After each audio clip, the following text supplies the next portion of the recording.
దైవవాక్కు ప్రేక్షకులందరికీ నా హృదయపూర్వకమైన వందనాలు చెల్లిస్తుంటున్నాను. నా ప్రియ దేవుని బిడ్డలారా, బాగున్నారా? మీరందరూ కూడా బాగుండాలని మీ కొరకు ప్రతిదినం ప్రార్థన చేస్తుంటున్నాను. ఈ దినం దైవవాక్కు హెబ్రీయులకు రాసిన పత్రిక 6వ అధ్యాయము 14వ వచనం. నిశ్చయముగా నేను నిన్ను ఆశీర్వదింతును, నిశ్చయముగా నిన్ను విస్తరింపజేతును. ఈరోజు దేవుడు తన దైవవాక్కు చేత మనతో మాట్లాడుతున్నాడు. దేవుని యొక్క ప్రేమ, దేవుని యొక్క వాత్సల్యత, దేవుని యొక్క కరుణ, కటాక్షం మన మీద ఎల్లప్పుడూ ఉంటుందండి. దేవుని యొక్క ఆశ ఏంటంటే నిన్ను ఆశీర్వదించాలి, నిన్ను విస్తరింపచేయాలి, నిన్ను గొప్పవానిగా చేయాలి అని దేవుని ఆకాంక్ష.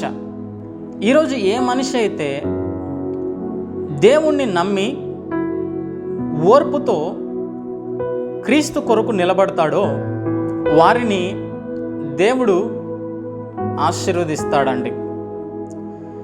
ఈరోజు ఒక మనుషుడు అన్నిటిని నమ్ముతాడు, ఒక్క దేవుణ్ణి తప్ప. లోకాన్ని నమ్ముతాడు, బంధువుల్ని నమ్ముతాడు, ఆస్తిని నమ్ముతాడు, డబ్బుని నమ్ముతాడు. దేవుణ్ణి ఏ మనిషి అయితే నమ్ముతాడో వారినే దేవుడు ఆశీర్వదిస్తానని చెప్తున్నాడు. అబ్రహాము 100 సంవత్సరాలు వచ్చినప్పటికీ దేవుని మాటను నమ్మాడు. ఎప్పుడైతే అతను దేవుణ్ణి నమ్మాడో తనలో ఉంటున్న ఓర్పును, తాను దేవుని కొరకు కనిపెట్టుకునేటటువంటి విధానం దేవుడికి నచ్చి 100 సంవత్సరాలు ఉన్నప్పుడు తనకు గర్భఫలాన్ని ఇచ్చాడు. ఆ గర్భఫలమే ఈరోజు దేవుని సంతానంగా పిలువబడుతూ ఉంది. ఒకసారి ఆలోచించండి. దేవుడు అబ్రహామును ప్రేమించినట్టు నిన్ను కూడా ప్రేమిస్తూ ఉన్నాడు. నీ కొరకు తన సర్వస్వాన్ని ధారబోసి నిన్ను తన రెక్కల క్రింద భద్రపరుస్తూ ఉన్నాడు ప్రతిదినం. ఈరోజు దేవుడు నీ పట్ల తన వాత్సల్యత చూపిస్తున్నప్పటికీ మనుషుల ప్రేమను నమ్ముకుని ఈరోజు దేవుని బిడ్డలు దేవుని యొక్క ప్రేమను రుచి చూడలేకపోతున్నారు, దేవుని యొక్క ఆశీర్వాదాన్ని పొందుకోలేకపోతున్నారు. ఒకసారి ఆలోచించండి. నరుడు కష్టార్జితం చేత ఆశీర్వాదం ఎప్పటికీ రాదండి. దేవుని యొక్క దీవెనతోనే ఆశీర్వాదం మనం పొందగలం. ఈరోజు పనికి ఇచ్చినటువంటి విలువ, ఉద్యోగంకి ఇచ్చినటువంటి విలువ, మనుషులకు ఇచ్చినటువంటి విలువ ఈరోజు చాలామంది దేవునికి ఇవ్వలేకపోతున్నారు. గనుకనే ఆశీర్వాదం పొందుకోలేకపోతున్నారు, అభివృద్ధి చూడలేకపోతున్నారు, సమాధానం కలిగి క్రీస్తుని వెంబడించలేకపోతున్నారు, విశ్వాసములో నిలకడగా తన జీవితాన్ని కొనసాగింపలేకపోతున్నారు. దేవుడు పక్షపాతి కాదండి.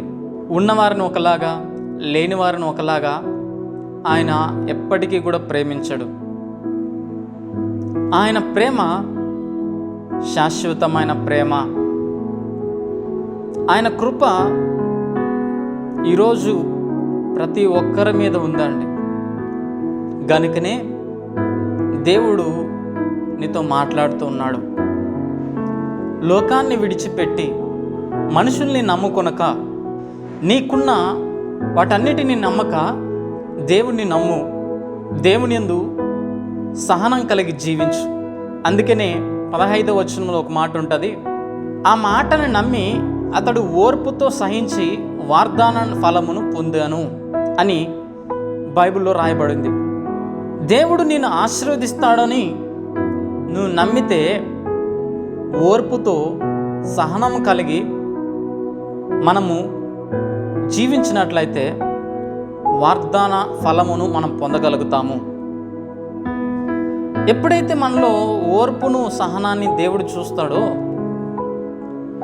నిశ్చయముగా నిన్ను ఆశీర్వదిస్తాడు, నిశ్చయముగా నిన్ను విస్తరింపచేస్తాడు. తన ఆశను నీ జీవితంలో దేవుడు అగుపరుస్తాడు. కాబట్టి నా ప్రియ దేవుని బిడ్డలారా, ఆశీర్వాదం దేవుడిచ్చే వరం.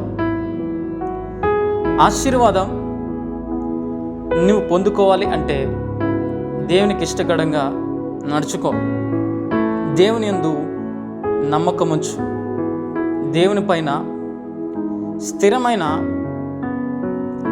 ఓర్పుతో కనిపెట్టు. దేవునికి ఆశీర్వాదం నీ జీవితంలో తప్పక చూస్తావు. ప్రార్థన చేసుకుందాం.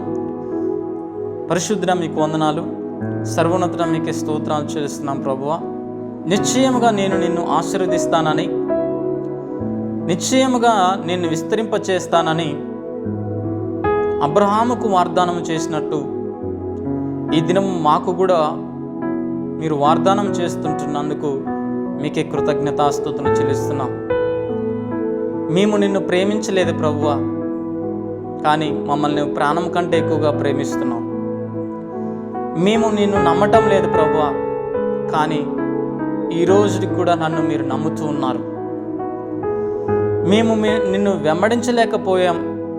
అవిశ్వాసంలో, అపనమ్మకముతో, నీ యందు స్థిర విశ్వాసము లేనటువంటి జీవితాన్ని జీవిస్తున్నా కూడా మీ కనికరము చొప్పున మా మీద దయ చూపించి మమ్మల్ని ప్రేమించి ఈ దినమందు ఆశీర్వదిస్తానని చెప్పినందుకు మీకే కృతజ్ఞతాస్తుతులు చెల్లిస్తున్నాం. ఎవరితో అయితే ఈ వాక్యం ద్వారా మీరు మాట్లాడున్నారో వారందరినీ కూడా ఒక్కసారి మీరు జ్ఞాపకం చేసుకోండి. వారిని మీరు దీవించండి, వారిని మీరు ఆశీర్వదించండి. నిశ్చయముగా వారిని మీరు విస్తరింపచేసి నీ సన్నిధిలో సాక్షిగా నిలబడినట్లు అన్ని విషయంలో దీవించబడటానికి మార్గాన్ని సరళం చేసి మహిమ ఘనత ప్రభావాలు మీరే పొందుకునమని యేసుక్రీస్తు నామంలో అడిగి ప్రార్థన చేస్తుంటున్నాం తండ్రి. ఆమెన్.